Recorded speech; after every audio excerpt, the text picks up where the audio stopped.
karena dia cerdas gitu kan. Kalau cerdas itu logikanya main kan, nggak mudah terprovokasi dengan ilmu yang dia dapat. Dia harus cerna dulu. Sama ibu pun kajian, cerna dulu, benar enggak dalilnya, agar apa? Tidak ikut-ikutan, tidak tersesat, tidak taklid. Karena banyak, mohon maaf, orang yang terkenal di dunia tapi di langit nggak terkenal. Ada orang yang tidak terkenal di dunia tapi di langit terkenal. Tapi ada dua-duanya, yang terkenal di dunia, terkenal di langit. Amin. Setelah ibu mau yang mana? Amin. Dua-duanya. Pengen viral gitu. Biar kalau terkenal di dunia yang doain banyak, Pak. Amin, amin, insyaallah. Mudah-mudahan ibu terkenal semua ya. Amin ya Allah. Tapi jangan di dunia doang. Dunia akhirat. Harus di Amin. akhirat juga. Nah, si pemuda ini dengan dijadikan kader itu dia pasti akan terkenal, viral lah. Ya, apalagi kalau udah bawa nama besar ya. Ibu punya apa? Mungkin ibu nggak terkenal, tiba-tiba duduk di samping presiden, terkenal nggak? Yang nyorot kamera banyak kan?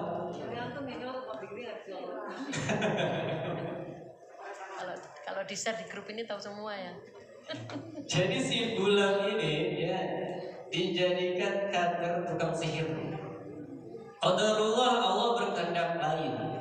Ternyata sepulang dia belajar sihir, di perjalanan dia bertemu ya bahasanya tempat ibadah orang Nasrani ketika itu. Dia lihat nih si rakyatnya kok ibadahnya beda sama tukang sihirnya. Apa yang dia ajarin dia masuk tuh, dia liatin, dia banyak nanya, dan akhirnya dia belajar juga tuh sama si rahib tersebut. Jadi pulang sirik belajar tauhid, pulang sirik belajar tauhid. Jadi dua, ya habis belajar sihir belajar akidah. Untuk apa? Untuk perbandingan. Makanya kalau ngaji jangan taklid, ya harus perbandingan. Sebagai apa? Rujukan. Ketika dia belajar kepada si rahib tersebut, diajarilah tentang tauhid, maka la ilaha illallah, tentang hakikat ketuhanan yang sebenarnya, tiada ilah selain Allah, tidak ada yang dicintai kecuali Allah, yang tidak ada yang dimaksud kecuali Allah. Bahkan apa? Lebih cenderung dia dekat dengan si rahibnya ketimbang tukang sihirnya. Suatu ketika sepulang dia dari belajar itu, yang ilmunya semakin banyak, kemudian di kampungnya terjadi suatu apa? Suatu kekacauan. Ada binatang buas yang besar yang mengganggu warga sekitar. Akhirnya si Gulam ini mempraktekkan ilmu dari rahibnya. Apa itu? Dia ambil benda sejenis batu dan diucapkan bismillah, dia lempar ke binatang besar itu. Akhirnya binatang tersebut itu mati seketika. Masya Allah. Nah ini baru benar ilmunya nih. Pertolongan Allah dengan menyebut bismillah. Laporlah si Gulam itu kepada gurunya. Lapor. Setelah lapor, Tuhan ternyata ilmu kamu sudah tinggi. Udah ente gak usah ngaji lagi dah. Udah tinggal dakwah aja.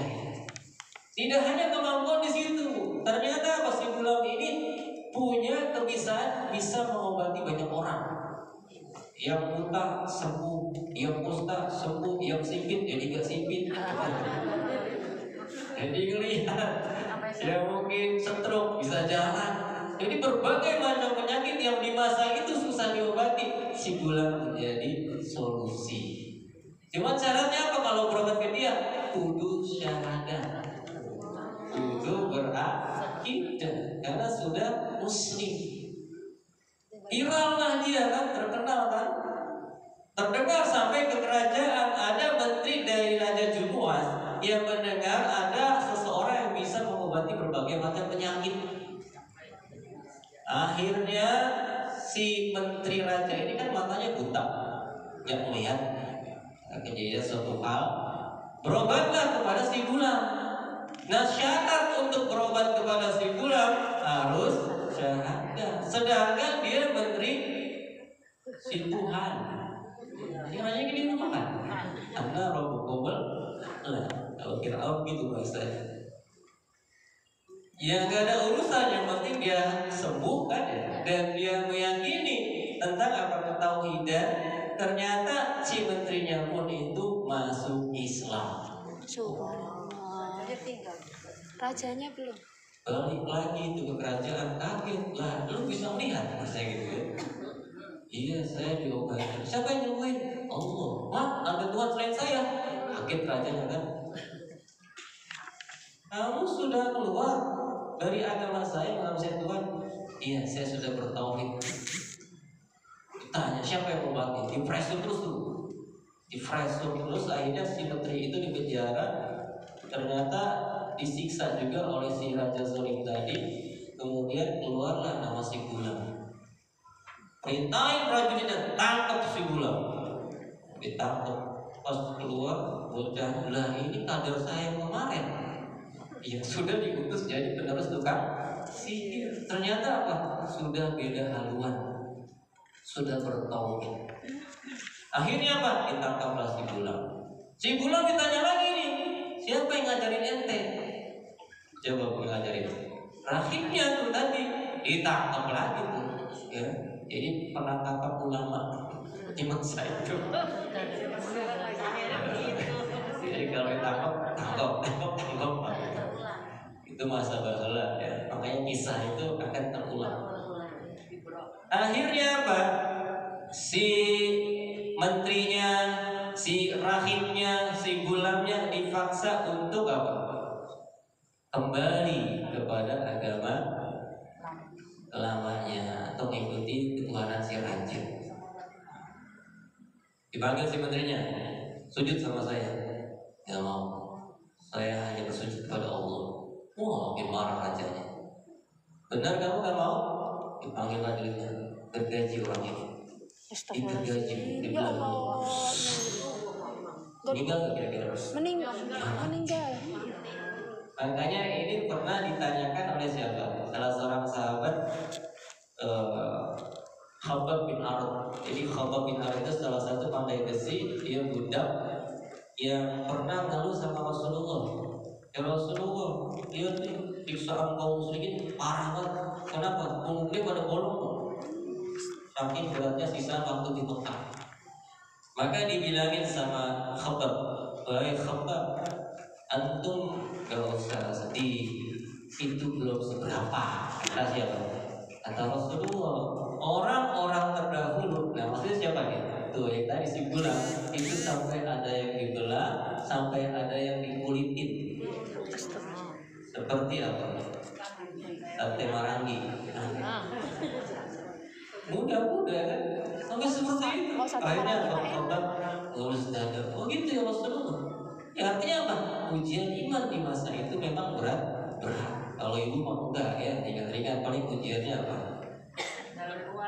Keluarga, anak, bisnis, kan ya, suami, tetangga. Karena tingkatan keimanan makin tinggi, makin berat ujian. Ibarat layang-layang semakin tinggi, anginnya makin kencang seperti itu. Akhirnya si Gulam, ya, si rahim dan si menteri. Jadi yang dibunuh pertama tuh si menteri. Diajak murtad yang mau dia tetap hanya menyembah Allah saja. Itulah keimanan yang benar. Gitu ya. Jangan sampai keimanan digadaikan dengan dunia. Ya, hari ini banyak orang-orang yang mudah menggadaikan apa? Dunianya, ya, demi apa? Mencari syahwatnya, agamanya dia tinggalkan. Karena apa? Sudah hubud dunia. Padahal dunia kata Allah di dalam surat Fatir. Coba ke surat Fatir. Surat 35 ayat 6. Di situ Allah katakan, Inna wa'dallahi haqqo. Sesungguhnya janji Allah itu benar. Maksudnya benar ini apa? Ada kehidupan akhirat nanti. Fala taghurrannakumul hayatud dunya. Janganlah kalian tertipu dengan keindahan dunia. Wala yaghurrannakum billahil ghurur. Janganlah setan yang pandai menipu menyesatkan kamu dari mengingat Allah. ayat 5 dan 6. Itu ayat sebelum Yasin ya.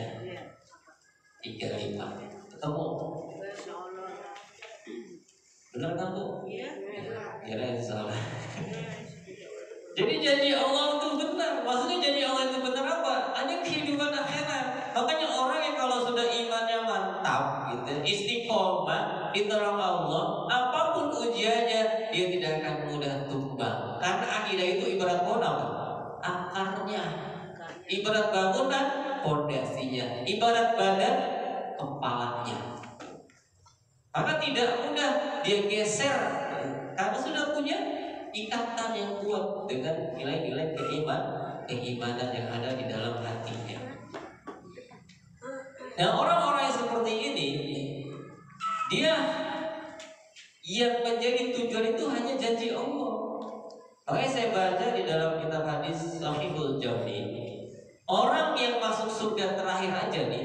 Jadi orang yang masuk surga terakhir, berarti kalau dia masuk surga udah tutup, nggak terima lagi, mohon maaf gitu. Yang di neraka kekal, di surga kekal.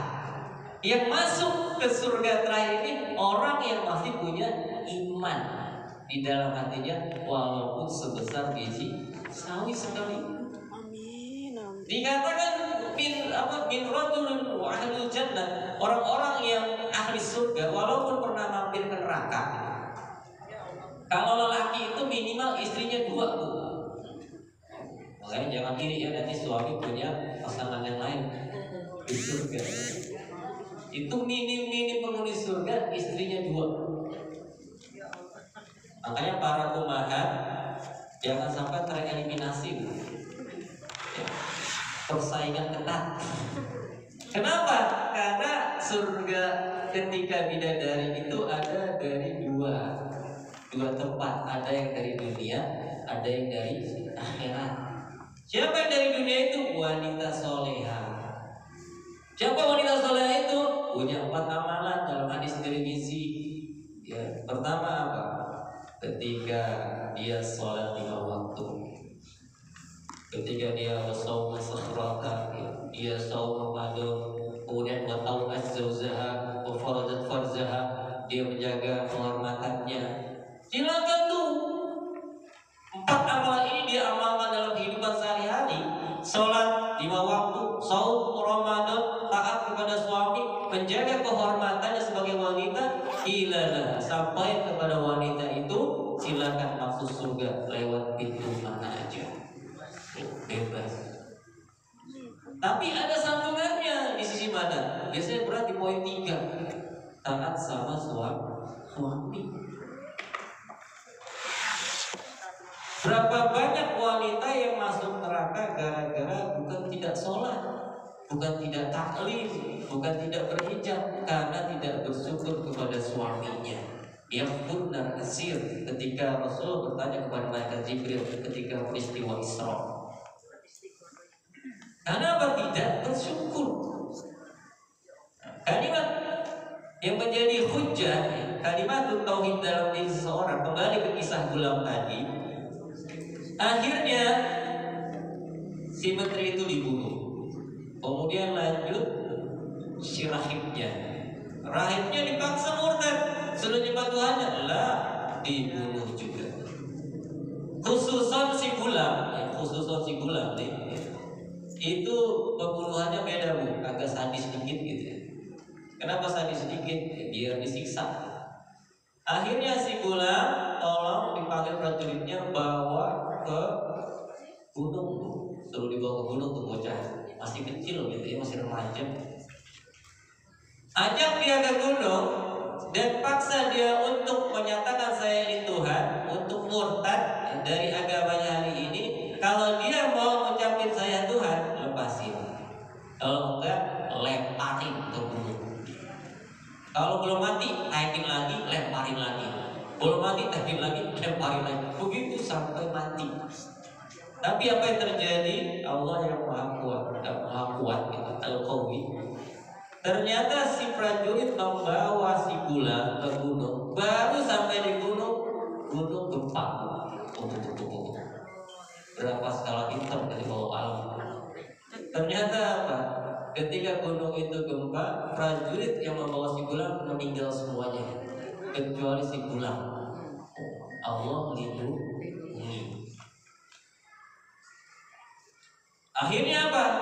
Ternyata sampailah berita tersebut, ternyata Gulam belum meninggal. Diperintahin lagi tuh sama si rajanya, cari, tangkap lagi. Tangkap lagi tuh. Ya. Pas ditangkap, di hukuman yang kedua, dibunuh nggak bisa, dibawa ke laut. Bawa ke laut tenang ini, setelah sampai di tengah laut, nanti kamu paksa dia murtad. Kalau nggak mau murtad, lemparin ke tengah laut. Ternyata apa? Ketika action kedua, eksperimen kedua, kan pertama nggak berhasil tuh.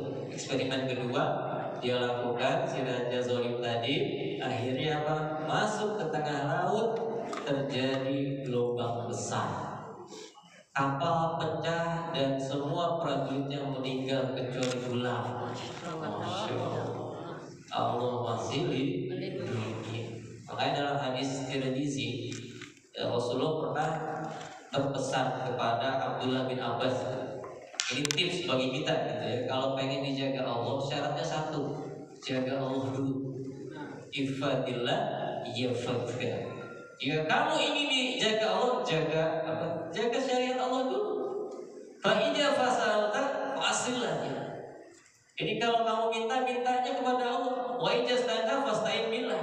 Ini kalau bermunajat udah kagak ada ukuran makhluk. Jangan pernah kita bersandar keimanan kepada manusia. Bersandarlah hanya kepada Allah. Di situ Allah kuatkan, kerahkan semua pasukannya seperti janji Allah di dalam surat Fussilat di ayat ke 30 dan 31. Surat 41.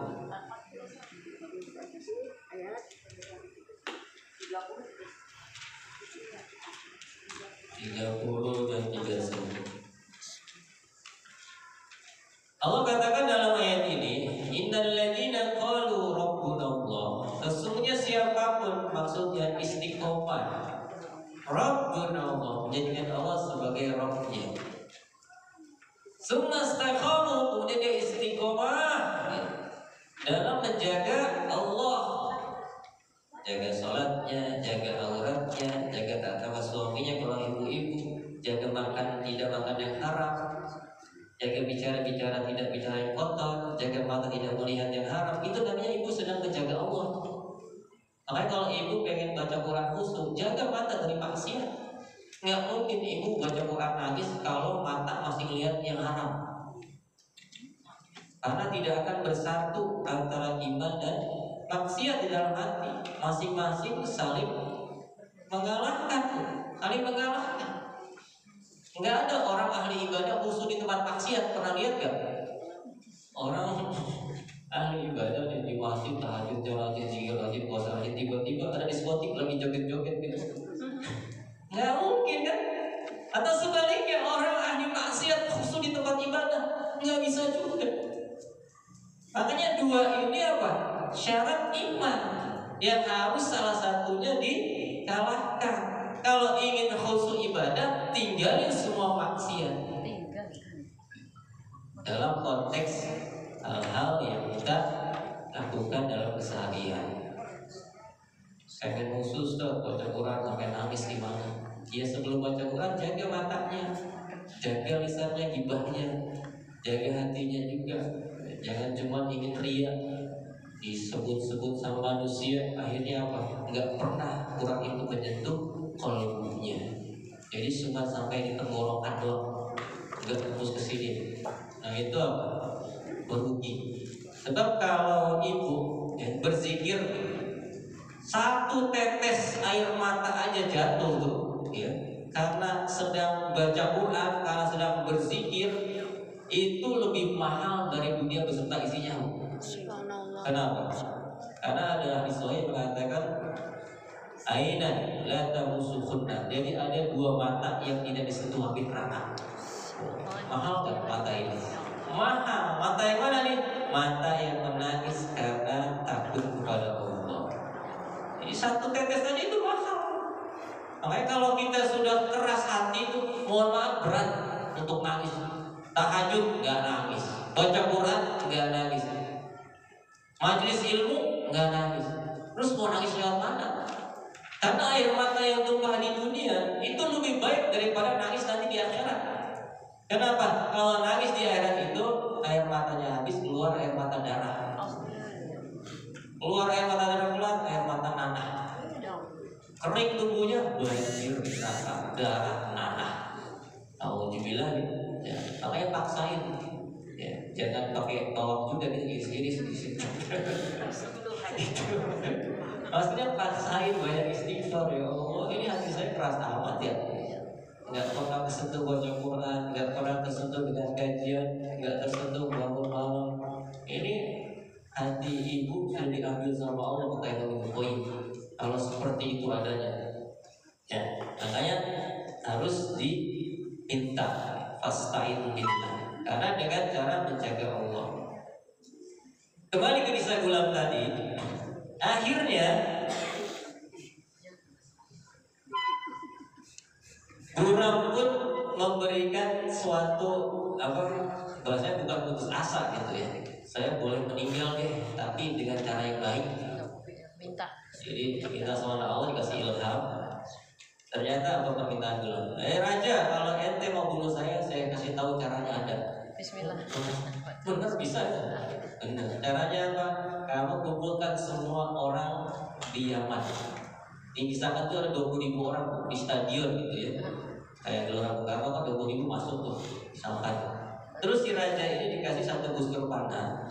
Nanti ikat saya, salib saya, dan di tengah lautan manusia tersebut kamu lepaskan busur panah tersebut menjurus ke kepala saya, sebutkan Bismillah.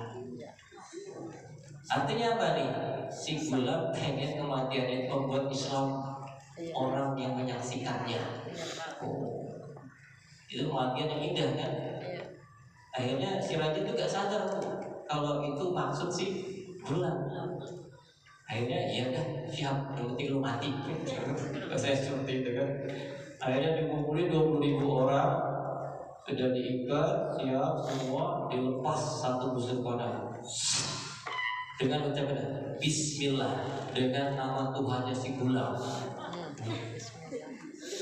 Yang masyarakat kaget sebuah raja ngakuin Tuhannya si Gulam, kan gitu otomatis kan? Nanti dia ngajak Islam.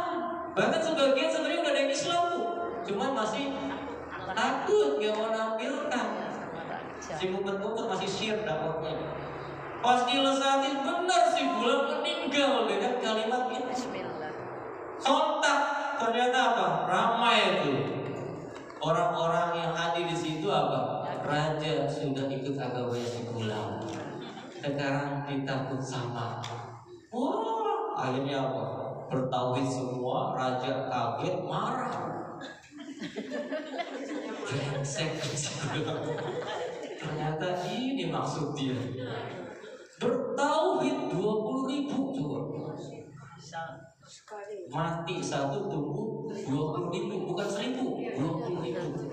Makanya ibu harus punya plan ya. Matinya ibu mengislamkan banyak orang. Amin. Minimal gitu. Jangan sampai yang matinya disyukurin orang. Iya. Karena apa? Karya dakwahnya. Makanya jangan jadi orang biasa, jadi orang yang luar biasa dalam dakwah. Minimal yang keluarga. Atau nggak bisa saya ngomong dengan harta. Itu bisa. Sebenarnya apa? Tinggal kita punya potensi apa, maka lakukan di situ poin. Akhirnya si raja marah, ya, ditutup semua akses untuk keluar. Dipaksa tuh yang 20.000 untuk murtad lagi bu.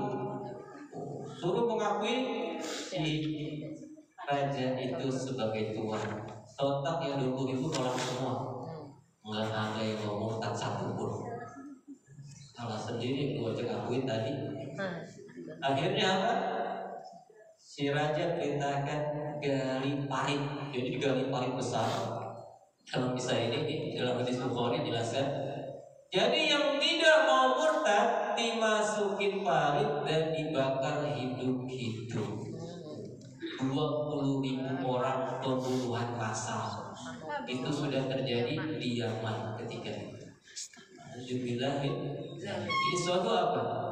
istiqomahkan. Makanya Allah sampaikan dalam ayat ini, dan mereka yang menyiksa orang-orang mukmin, apa penyiksaan mereka? Atas dasar apa mereka menyiksa? Karena dia beriman. Jadi karena orang tadi beriman kepada orang-orang yang kafir, hatta minoritas. Kalau dia sudah berpuasa, pasti kepres Islam. Apalagi mayoritas.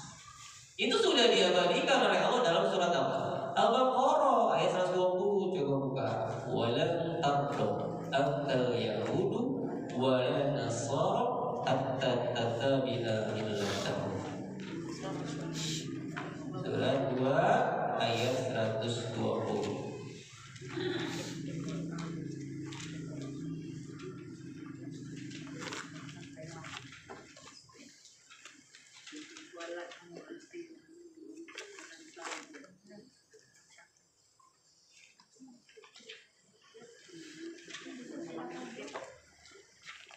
Bismillahirrahmanirrahim. Bismillahirrahmanirrahim.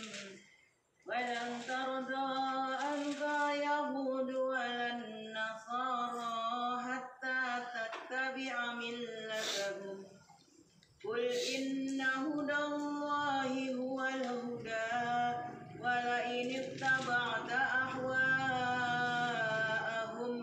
ba'da alladhi ja'aka minal 'ilm ma laka minallahi min waliyyin wa la nasir.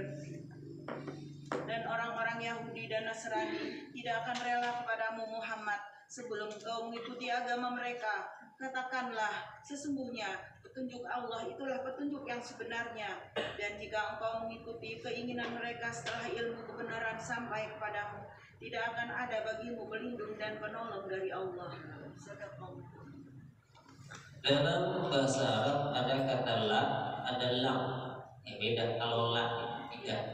Kalau lam sekali kali tidak. Berarti kalau sekali-kali tidak apa? Selama Namanya tidak. sekarang saya nggak minum, tapi saya sekali-kali tidak akan pernah minum. Nanti nggak minum, lama-lamanya mereknya gunung misalkan, kalau minum nggak boleh gitu. Itu berarti apa? Tidak mau minum selama-lamanya. Nah, kalimat ini Allah apa? Kabarkan kepada orang-orang yang beriman. Bahwasanya orang-orang Yahudi wala Nasara hatta tattabi'a millatahum. Jadi tidak pada ridho sama orang Muslim sampai orang Muslim itu ngikutin mereka, walaupun tetap KTP-nya Islam, nggak apa-apa, tapi gayanya Nasrani, gayanya Yahudi, pakaiannya ikutin mereka, pergaulannya bercampur baur. Itu secara apa? Target mereka. Ketika mereka melakukan seperti itu, ya itu pun akan apa? Dia lakukan sampai kapan? Hari kiamat.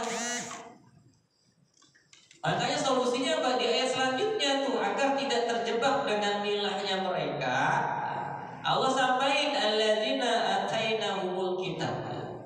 Jadi orang-orang yang telah diberikan kitab itu Al-Quran, yatslunahu haqqa tilawati. Maka kalau sudah dikasih kitab, biar enggak kejebak milah mereka, pahami itu kitabnya Al-Quran.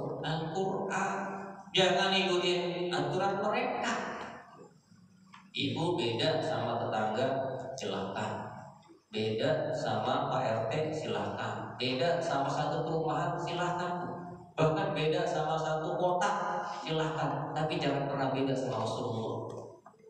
Kenapa? Karena Rasulullah yang ngasih syafaat nanti atas izin.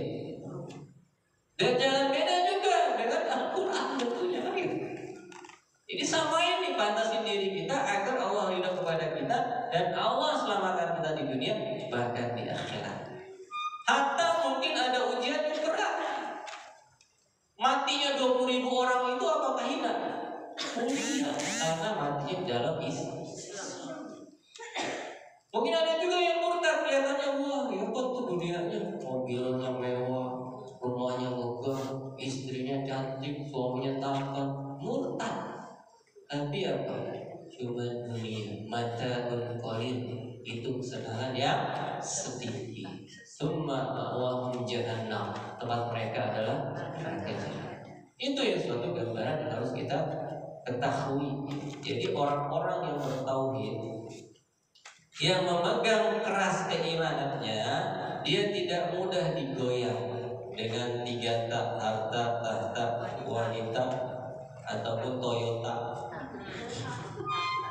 yang sekalipun miliaran. Lah, saya punya klien, dia cerita baik, dia motivasi. Dia omnya punya harta triliunan, pengusaha besar Indonesia.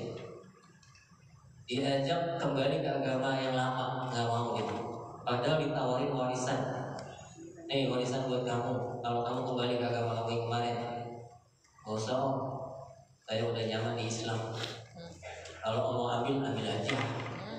Saya nggak butuh itu. Kalau harus saya kembali ke agama yang lalu. Saya tanya, Bu, warisannya berapa sih? Dikit, cuma 9 triliun. Oh iya. Nitip nggak diambil lagi. Lumayan kan, Bu? Coba bikin pesantren di berapa? Iya.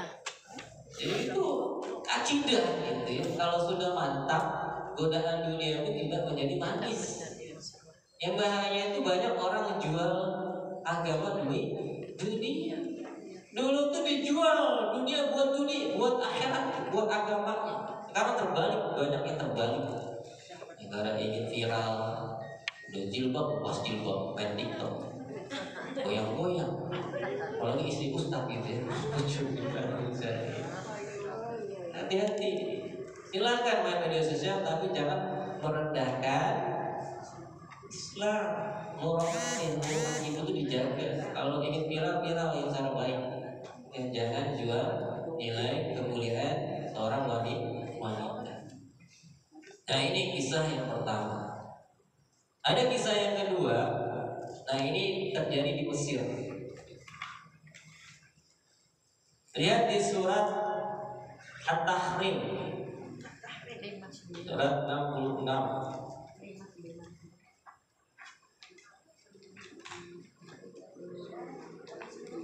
Surat At-Tahrim, surat 66. Ayatnya 10 sampai habis, sampai 12.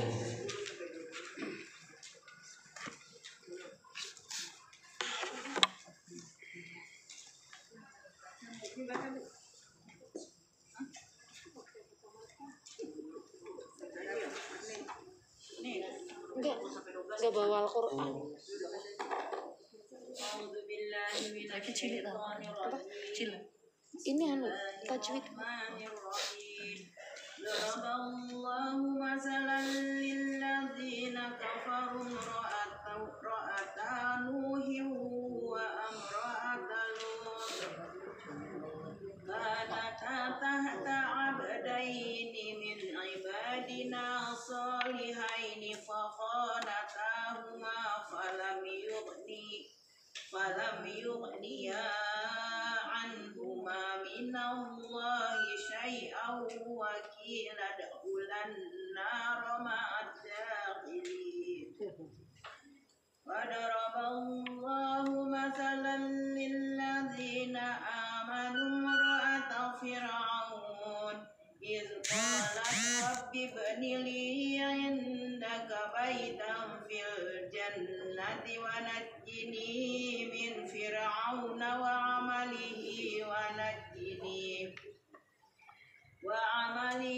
ونجني من القوم الظالمين ومريم ابنة عمران التي أحصنت فرجها فنفخنا فيه من روحنا وصدقت بكلمات ربها وكتبه وكانت من القانتين. Allah membuat perumpamaan bagi orang-orang kafir, istri Nuh dan istri Lut. Keduanya berada di bawah pengawasan 2 orang hamba yang saleh di antara hamba-hamba kami. Lalu kedua istri itu berkhianat kepada kedua suaminya, tapi kedua suaminya itu tidak dapat membantu mereka sedikit pun dari sisa Allah. Dan dikatakan kepada kedua istri itu, masuklah kamu berdua ke neraka bersama orang-orang yang masuk neraka. Dan Allah membuat perumpamaan bagi orang-orang yang beriman, istri Fir'aun, ketika dia berkata, ya Tuhanku, bangunkanlah untukku sebuah rumah di sisimu dalam surga, dan selamatkanlah aku dari Fir'aun dan perbuatannya, dan selamatkanlah aku dari kaum yang zalim. Dan Maryam putri Imran yang memelihara kehormatannya, maka kami tiupkan ke dalam rahimnya sebagai dari roh ciptaan kami, dan dia membenarkan kalimat-kalimat Tuhannya dan kitab-kitabnya, dan dia termasuk orang-orang yang taat. Jadi dalam ayat ini ada kalimat amsal. Jadi amsal itu perumpamaan yang Allah berikan tentang istri orang kafir tapi suami nabi. Ada istri wanita mukmin tapi suaminya kafir. Artinya pembelajaran di sini apa? Seorang wanita itu enggak boleh bersandar pada keimanan suaminya. Ya, kalau ibu soleha aja gitu, enggak bergantung pada suami. Mau suami ibu melakukan maksiat, gitu ya, melakukan kezaliman, tugas istri hanya taat selama itu ma'ruf, tidak melanggar syariat, laksanakan. Jangan sampai istri itu imannya ikut suami. Suami lagi semangat, ikut semangat. Suami ngedrop, ikut ngedrop. Lah, tidak seperti itu. Nah, orang yang dikisahkan dalam ayat ini ada 2 wanita, itu perumpamaan istri orang kafir. Siapa mereka? Istri Nabi Lut dan Nabi Nuh. Yang mereka ini punya kebiasaan buruk, pergaulannya dengan orang-orang kafir. Jadi tidak menjaga muruahnya, tidak taat kepada suaminya, main serong gitu bahasanya. Sering bongkar aib suami, cinta dunianya tinggi, nuntut suaminya berlebihan di luar kesanggupan sang suami. Maka indah wanita yang termakan dengan gaya hidup hedonisme, ingin baiknya hanya urusan dunia, tidak mengarahkan suaminya bagaimana taat kepada Allah, tidak mendoakan di saat sujudnya, ya Allah bantu suami saya agar memudahkan dalam kesabaran, mudahkan dalam ketaatan. Itu harus dilakukan tuh oleh para istriku kalau ingin membantu keimanan suami. Sebab ujian di luar itu berat. Belum di pekerjaan, ya, di kliennya. Kalau tidak ada solusi di rumah, itu mohon maaf bisa boring ke suami. Kalau lihat istri tidak pandai mencari perhatian suaminya, ujuk-ujuk punya bos baru, ibu kaget kan? Gara-gara apa? Bisa jadi istrinya tadi, ya, tidak melayaninya dengan baik. Berapa banyak kan orang-orang nikah siri, ya, tidak ketahuan oleh istri pertamanya, pas ketahuan malah jadi cerai kan? Itu karena apa? Bisa jadi banyak permasalahan di rumah tangga, saling egois, mementingkan diri sendiri. Kalau dalam ayat itu apa? Wailul mutaffifin, orang yang curang. Tahu curang tuh? Istri curang tuh juga istri yang pandang menuntut cuma gak mau melaksanakan kewajiban sebagai seorang istri. Yang dia minta tapi apa suaminya udah dilayani. Seorang wanita, mama bicara pasutri, ketika suaminya ingin harta, dalam satu riwayat saya baca di kitab Sahihul Jami, harta di atas onta. Ibu lagi di atas onta, suami pengen turun, nayarin ke kamar. Harta lagi masak di dapur, kompor masih nyala. Tiba-tiba suami kasih kode, matiin kompornya. Jangan suaminya. Nanti baru.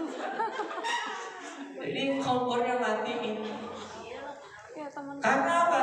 Itu taatnya seorang istri. Berat. surga emang berat Bu. Ini kalau gampang nanti yang masuk banyak. Kalau gampang mungkin langsung surga semua. Karena kata Rasulullah, "Hufatil jannah bil makari wa hufatin nari bisyahwat."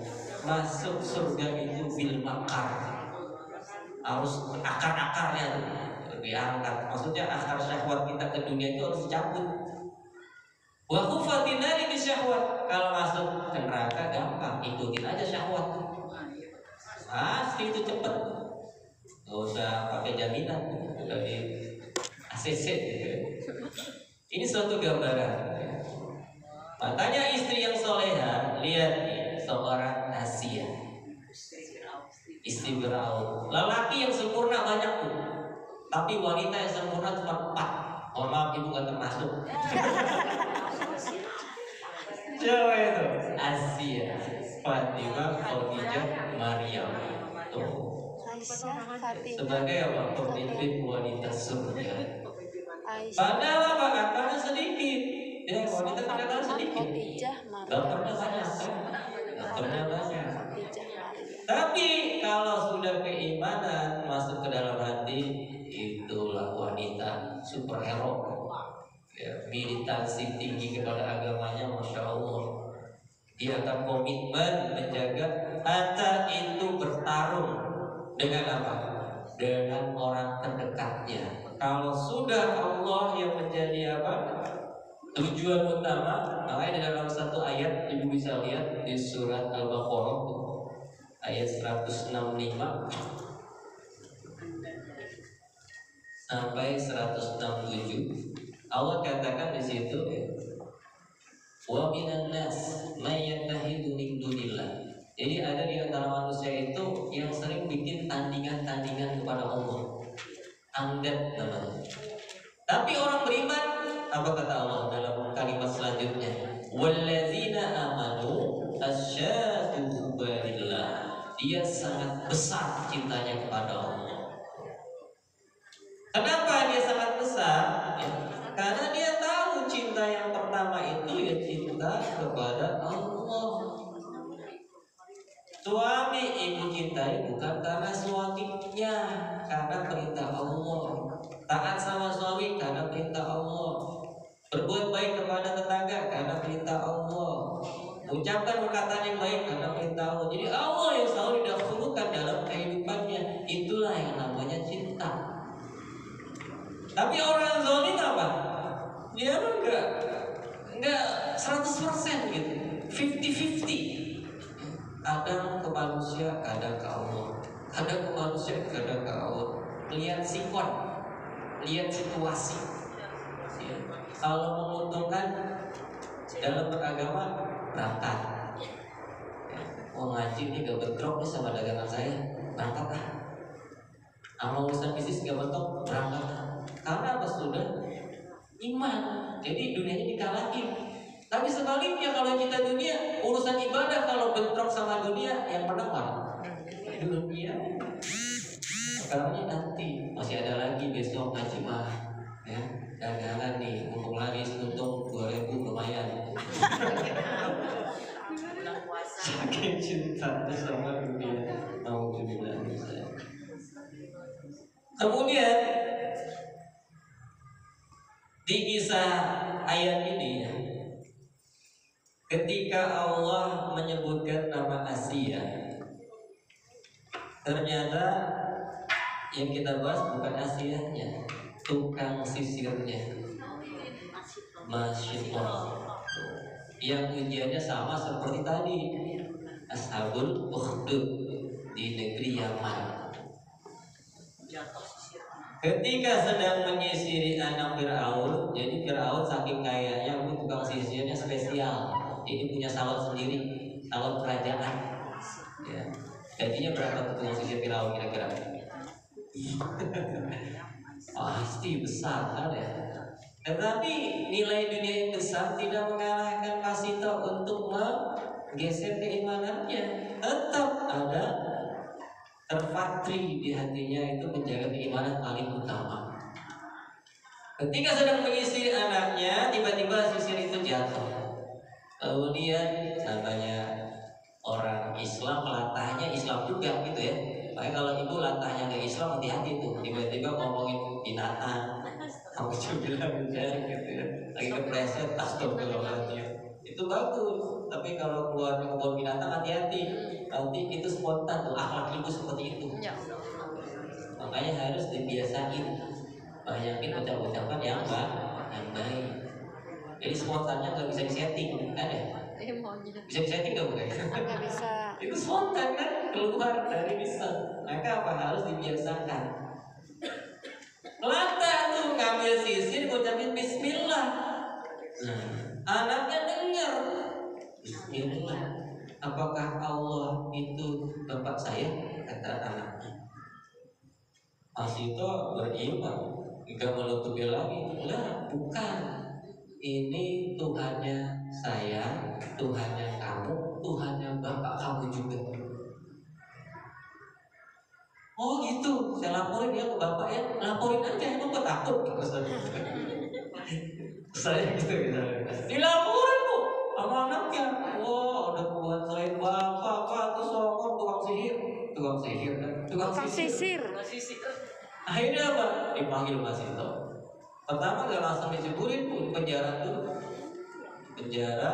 Makanya orang beriman itu apa? Kata Rasulullah, ad-dunya sijil mukminin wa jannatul kafirin.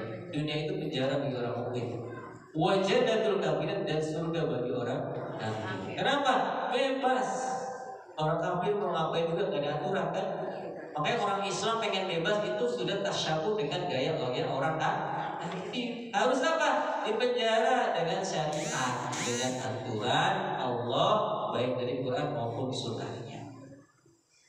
Dipenjara berapa hari? Dipaksa lagi, mau nggak? Mengakui saya Tuhan? Enggak. Tetap pada keimanan itu wanita. Ini wanita lagi ngomongin mama nih. Dipaksa lagi nggak mau juga, akhirnya terpaksa. Firaun bereksperimen lagi. Apa? Dipanggil anaknya yang 5 orang. Dia masak minyak bimoli yang gede. Satu kuali besar. Belum ada yang buat bimoli. masuk ke 5 orang di situ. Diajak murtad dengan apa? Ditakut-takutin anaknya. Baik Mas Ito, masih tetap ente kalau murtad. Panggil anak yang pertama. Ma, tolong. Lemparku. Kecuali langsung jadi cinta ya, langsung berpulang habis tuh anak yang ke satu masih kuat, yang ke dua diambil lagi, ini anak SMP mulai lempar lagi tuh, nangis lagi umi tetap kuat imannya. Yang SD nangis lagi dilempar lagi umi tetap kuat. Yang TK ditarik, yang keempat nih dilempar masih kuat, yang terakhir yang masih disusui mulai goyang imannya, mulai goyang. Tapi apa, ujian 4 kali ini ternyata di kelima Allah kasih pertolongan. Apa pertolongannya? Bayi Mas Ito bisa ngomong, Umi jangan takut, ini cuma azab dunia, Allah sudah nyiapin surga untuk kita. Langsung kencang lagi iman. Wah siap. Langsung apa? Dia masuk ke penggorengan bersama anaknya yang terakhir dan meninggal semuanya. Makanya dalam satu riwayat ketika Rasulullah Isra itu kan ditambahkan surga. Ternyata di surga itu ada bau wangi banget. Ternyata apa? Itu istananya Mas Ito. Masya Allah kan ya. Jadi Mas Ito itu sudah diberikan surga oleh Allah. Ini suatu gambaran. Ketika melihat seperti itu, jiwa ukhuwahnya timbul siapa? Asia. Melihat saudaranya dibunuh. Ternyata apa? Lihat istrinya marah.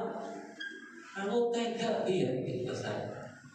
Sudah membunuh cuma gara-gara ibunya, anaknya 5 ikutan meninggal semua. Ketahuilah wahai aku juga sudah beragama sama dengan Mas Ito, ikut Tuhannya Nabi Musa. Kaget kok dia. Ternyata istrinya sudah Islam. Asia. Awalnya kan disiksa tuh, dipaksa untuk murtad, nggak mau. Udah tampil tuh Islamannya, sudah jor-joran. Sombong itu boleh Bu dalam dua hal.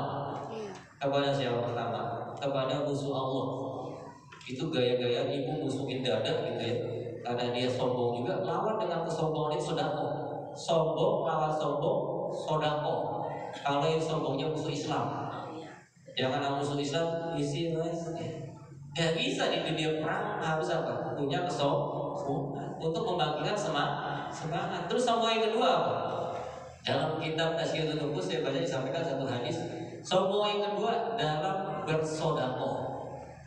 Itu boleh ibu berinfak jor-joran, ya, maksain diri untuk berinfak.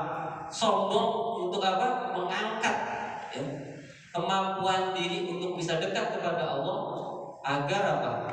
Mendapat keriduan Allah. Bukan ria ya, maksain sodako. Jadi sodako nekat bahkannya gitu tuh. Itu boleh.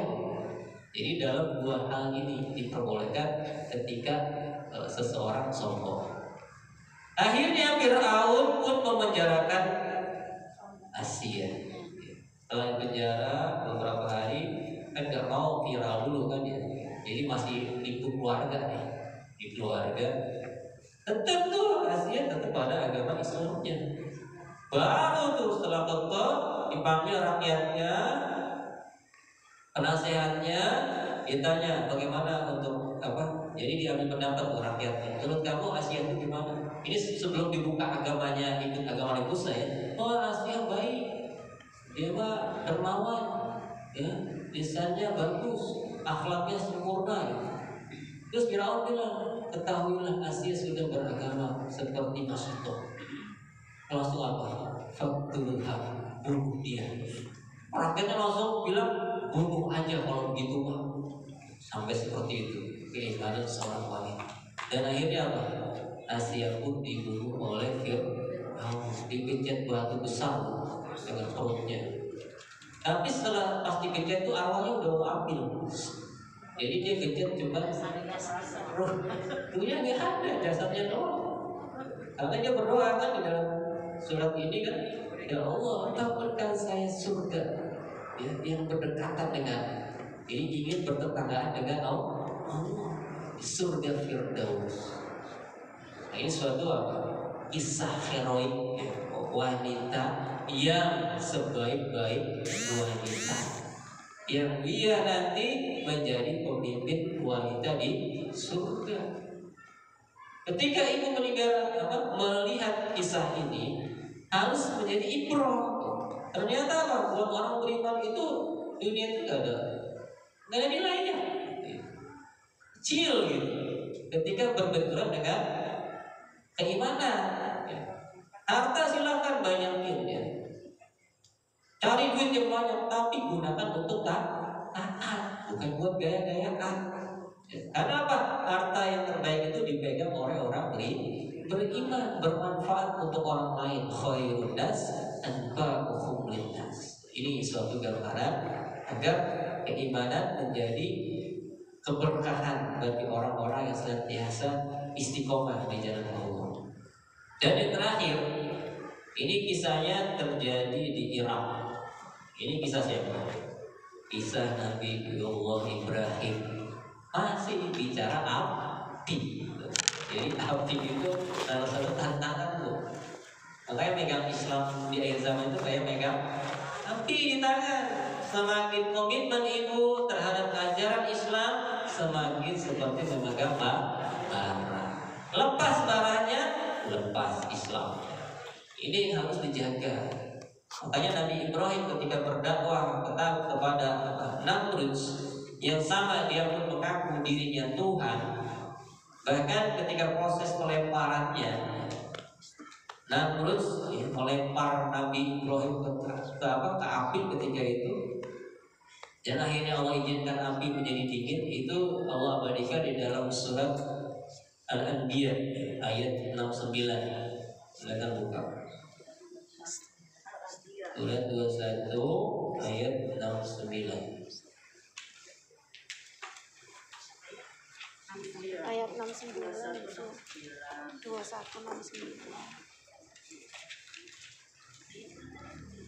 Kok bekal banget kakinya.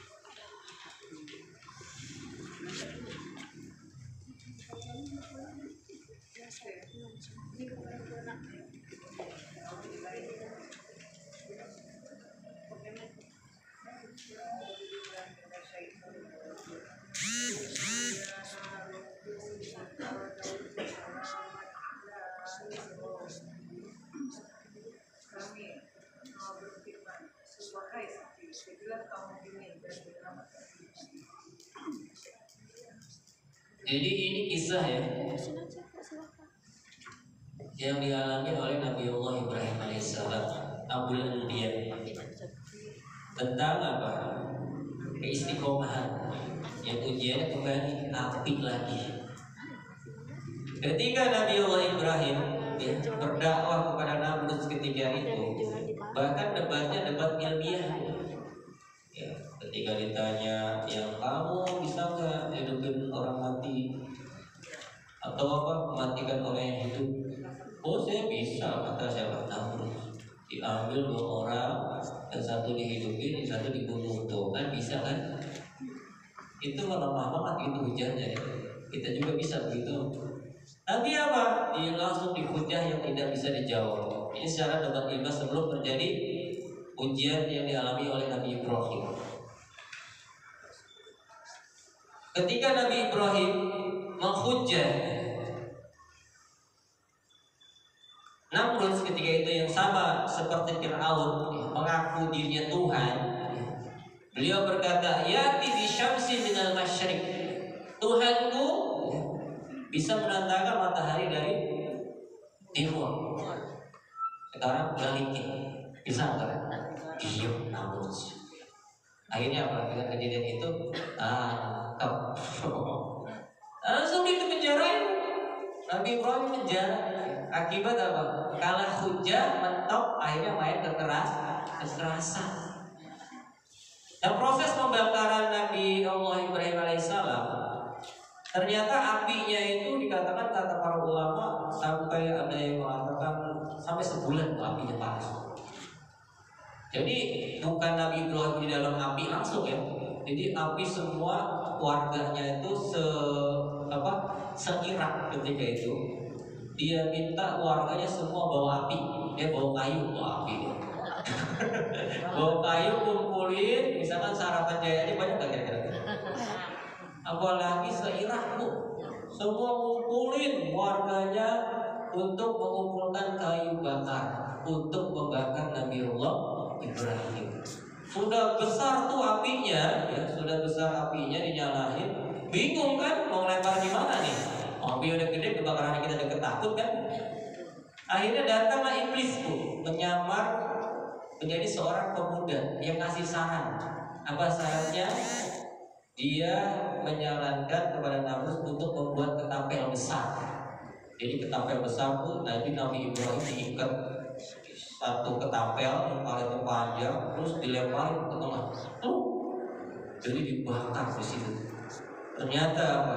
Di situ Allah menyampaikan kepada api untuk apa?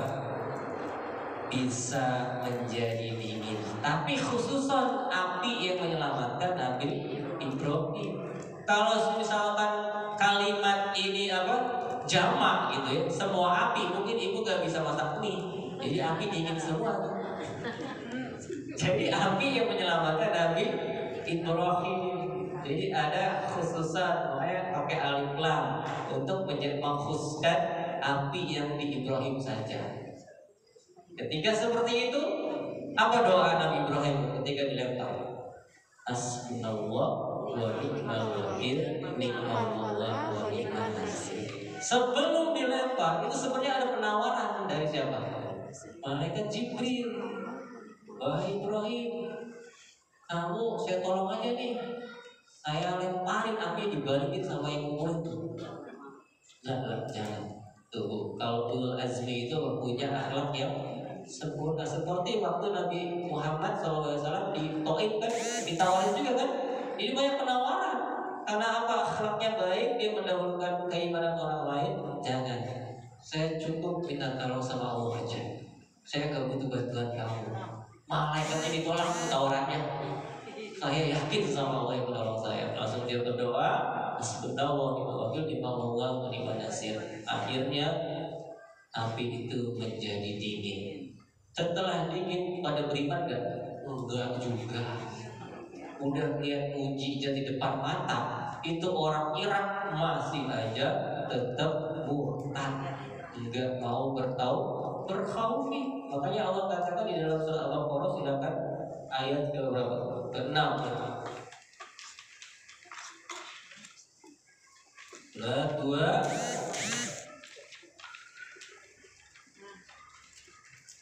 6 dan 7.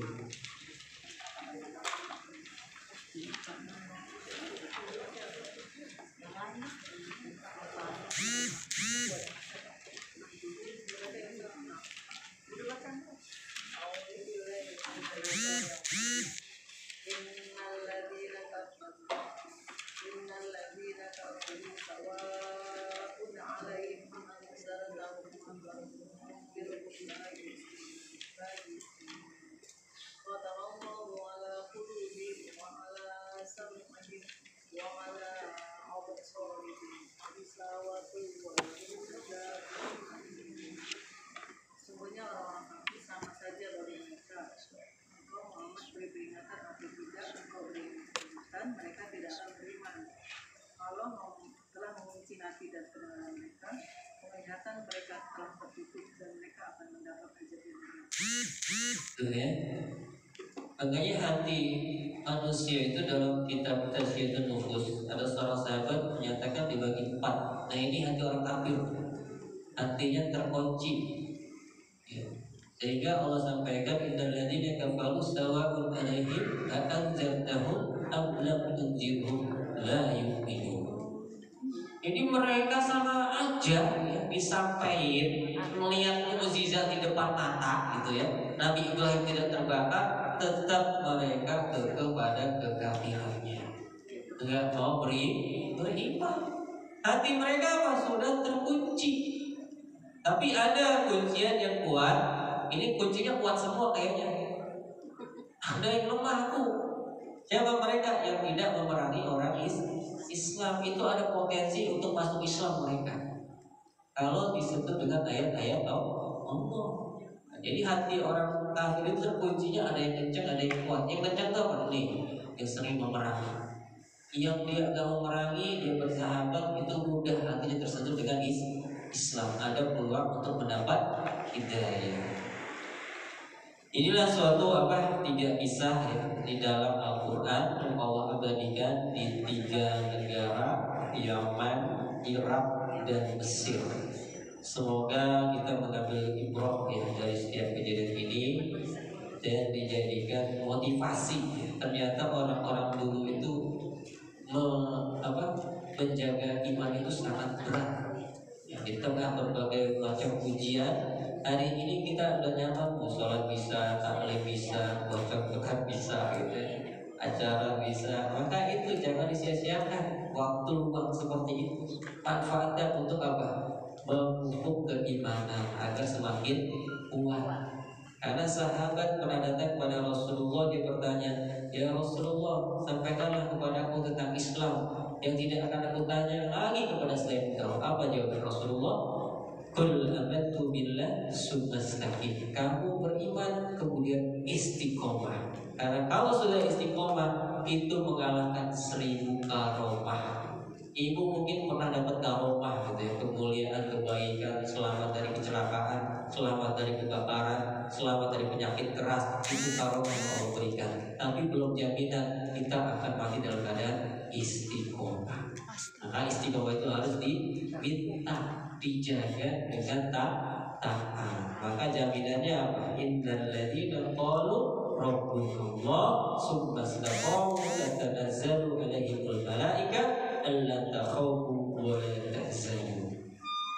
Siapa yang istiqomah di dalam menjadikan dirinya sebagai hamba Allah, dia mau di antara Allah, dia menjadikan kehidupannya tujuannya akhirat, maka Allah akan turunkan malaikat untuk membantu orang tersebut diberikan kemudahan dalam urusannya.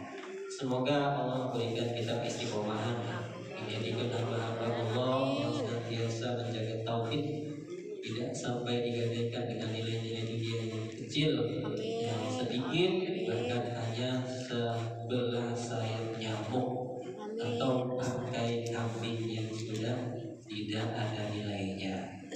Kurang lebihnya mohon maaf, yang benar dari Allah, yang salah dari saya pribadi. Sebelum saya akhiri, ada yang bertanya? Nggak ada, alhamdulillah. Belum ya? Dari 3 kisah tadi. Iya. Yang tadi Nabi Ibrahim itu kan dilempar ke api. Iya. Api itu mati atau terasa dingin saja terus nyala sudah ada dingin. Wah, nggak tahu saya, Bu. Apinya berubah dingin. Oh, apinya berubah. Tetap nyala. Oh, tetap nyala. Tetap nyala. Itu ada di Al-Quran ya, Pak, mengatakan apinya berubah dingin gitu. Berubah dingin. Tadi itu doanya Allah sampaikan, wahai api berubahlah menjadi dingin untuk selamanya. Jadi sifatnya aja dirubah. Sama ketika kisah penghuni surga melewati ke neraka. Kan nanti kita tuh pada lewat neraka. Ya, untuk mencapai surga itu ternyata bagi orang yang bertakwa, api itu ada kata para ulama tafsir dijadikan seperti api Nabi Ibrahim, khususon buat orang bertakwa, hingga menyentuh api tersebut kepada orang-orang beriman. Itu di surat Maryam ayat 172 misalnya. Jadi seperti itu ya, secara sifatnya saja. Kalau zatnya tetap api, nggak jadi es juga. Ada lagi? Bu. Waalaikumsalam. Yang seperti yang kita ini kita seimbangnya ketaatan itu kan sudah melanggar Allah. Contohnya kita sholat kan syaratnya sholat berjamaah, syaratnya harus rapat dan harus tapi pemerintah diatur dengan cara. Nah kita kalau taat dari pemerintah tapi melanggar ketentuan Terus gimana? terus harus bagaimana? Ini pertanyaan berat. Dijawab salah nggak? Dijawab salah ya. Jadi itu ada hilaf. Ada hilaf para ulama, ada yang membolehkan tetap sholat berjamaah walaupun berjarak. Jadi tidak menggugurkan status jamaahnya. Iya, Cuman kesempurnaannya kurang. Jadi tidak menjadi suatu wajib harus rapat. Ini perintah secara ulama yang satu. Ada yang tetap rapat. ya udah di rumah aja loh. Ada jamaah. Ini sampai seperti itu. Jadi taat laksanakan selama itu ada manfaat. Jangan sampai ketaatan kita menjadikan mudorot. Jangan sampai yang mudorotnya apa? Timbul perpecahan. Iya, betul. Yang jarak monggo. Iya. Yang nggak jarak Ya monggo. Nafsi ya, Pak ya. Punya hujah. Iya. Mungkin dengan tadi para ahli hukum syariat, ulama yang punya pak di dalam karena sisinya apa? Mudorot tadi. Ada ilatnya, gitu. Ada asbab yang menjadikan itu. Kalau ibu misalkan, kalau saya gitu ya, saya nyari masjid yang tetap jarak. Kalau ada cari yang tetap jarak. Kalau tetap ada yang berjarak, ya udah sholat. Iya. Walaupun hatinya masih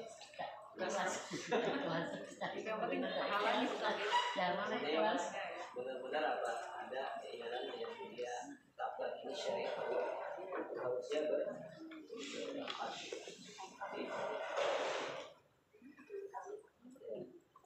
baik ya cukup mungkin lumayan saja. Apabila itu hidayah. Kita tutup dengan doa kafaratul majlis. Subhanallah wa bihamdihi